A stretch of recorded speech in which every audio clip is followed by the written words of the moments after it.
জানতে চান আমার বয়স যখন 6 বছর তখন আব্বা মারা যায়, বয়স তখন 12। বয়সী ভাই আমার আব্বার অভাব বুঝতে দেয় না। ভাইয়া কিন্তু আমার অনেক বেশি মেধাবী ছাত্র ছিল। তো হত দরিদ্র পরিবারের দুজন তো একসাথে পড়ালেখা করা যাবে না, কাউরে তো পরিবারের দায়িত্ব কাঁধে তুলে নিতে হইব। তো ভাইয়া তো ওই ছোট্ট বয়সী মানুষের খেতে খামারে কাজ করা শুরু করলো, আর আমি ফুল বাবু এই স্কুলে যাই। এইভাবে চলতেছিল আমগো দিন। যত ফর্ম ফিল আপ করলাম, কিন্তু সন্ধ্যা না হইতে আমি টের পাইলাম ভাইয়ের খুব শখের টর্চ লাইটটা ভাইয়ের হাতে নাই। আমি বাইরে কইলাম, ভাইয়া লাইটটা যে বিক্রি করে দিলা অন্ধকারে আলো পাইবা কই? কইলো, আরে তুই টর্চ লাইটের আলো নিয়ে চিন্তা করস? আমি তো স্বপ্ন দেখি আমার ছোট ভাই এমন ভাবে আলোকিত হইব একদিন, যেই আলোয় আমগো অভাব দূর হয়ে যাবো, আমগো গ্রাম, আমগো সমাজ তথা আমগো দেশ আলোকিত হইব। আমার মধ্যে জিদ চাইবা বসলো, যে মূল্যে ভাইয়ের এই আশা পূরণ করবো। আমিও দিন রাত পড়ালেখা করলাম, সর্বোচ্চ বিশ্ববিদ্যালয়ে পড়ালেখা করলাম। তো যখন মাস্টার্স পরীক্ষা দিব, আমার শরীর আমার কথা শুনতেছে না। ডাক্তারের কাছে গেলাম, ডাক্তার আমার জানাই দিল যে আমার 2টা কিডনি ড্যামেজ। আমার কিডনি আর কাজ করতেছে না। মুখে আমি অন্ধকার দেখা শুরু করলাম, কিন্তু হতাশ হইলাম না। জানি যে আশা দেখানোর মতো একজন তো এখনো পয়সা আছে। আমি বাইরে জানাইলাম, ভাইয়া আমার কাছে ছুটে গেল, মানে তার মাথায় হাত রেখে শপথ করাইলে, খবরদার এই কথা দুনিয়ার কাউরে কইতে পারবি না, এমনকি তোর ভাবিরও না, মারেও না। তারা কয়নি। আমি সেই দিন দেখলাম একটা পুরুষ মানুষ কেমনে কান্না করতে পারে। আমার পরে ধরে যে কান্না করলো, ডাক্তারের কাছে পাগলের মতো ছুটে গেল। কইলো যে তার 2টা কিডনি খুলে নিয়ে যাবো, আমার সুস্থ করবো। ডাক্তার তো সেটা শুনলো না। ডাক্তার সাপ সাপ জানাই দিল একটা কিডনি নেওয়া যাবে সর্বোচ্চ, অনেক টাকা লাগবে অপারেশনের জন্য। আমার গ্রামে ছুটে আসলো, দিক বিদিক ছুটতে শুরু করলো, মানুষের কাছে আত্মহত্যা শুরু করলো যে আমি ঢাকা শহরে ব্যবসা করবো, আমার টাকা ঋণ দেন।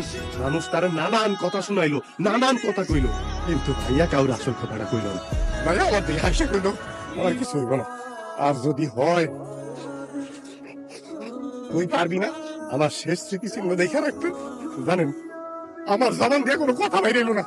অপারেশন থিয়েটার থেকে তো আমি ভাইয়ের একটা কিডনি নিয়ে ঠিকই ফিরাইলাম, কিন্তু সারা জীবন অনাটবিক পরিশ্রম করা, হাড় ভাঙা পরিশ্রম করা, ওই ক্লান্ত শরীর নিয়ে ভাইয়া আর ফিরাইলো না। ফিরাইলো ভাইয়ার লাশ।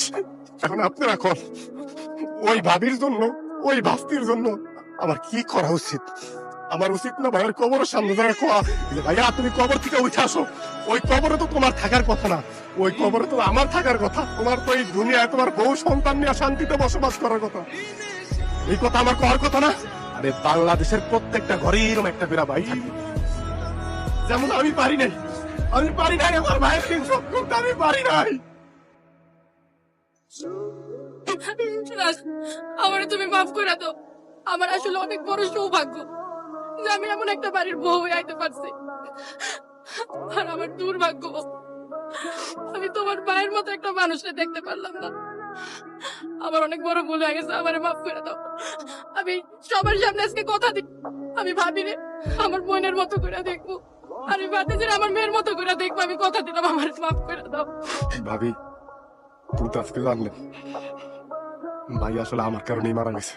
ঋণটা ছিল, এটা ভাইয়ার ঋণ ছিল না, এই ঋণটা ছিল আমার। ভাবি আমার সেই ঋণ তো আমি পরিশোধ করতে পারছি, কিন্তু আপনার যে ক্ষতি আমি করলাম ভাবি, এই ঋণ আমি কেমনে শোধ করবো? ভাবি, এই ঋণ আমি কেমনে শোধ করবো? তোমার আর কোনো ঋণ পরিশোধ করতে হবে না। তোমার ভাইয়েরা তুমি হারিয়ে গেছিলে, তো তোমার যদি কিছু হইতো ওই মানুষটা এমনি তো বুঝতো। এরকম একটা মানুষ আমার স্বামী আছে, এটাই তোমার সব থেকে বড় গর্বের। জানো, আমি আর কিচ্ছু চাই না, আমি খালি আল্লাহর কাছে দোয়া করি আমার এই মাইয়াটা যাতে ওর বাপের আদর্শ বড় হতে পারে, তোমার ভাইয়ের আদর্শ বড় হতে পারে। আমি তো আমার ছেলেকে বুঝতাম, পড়া থেকে ত্যাগ করে করে যাইছি, কিন্তু এত বড় সত্যি আমি জানতাম।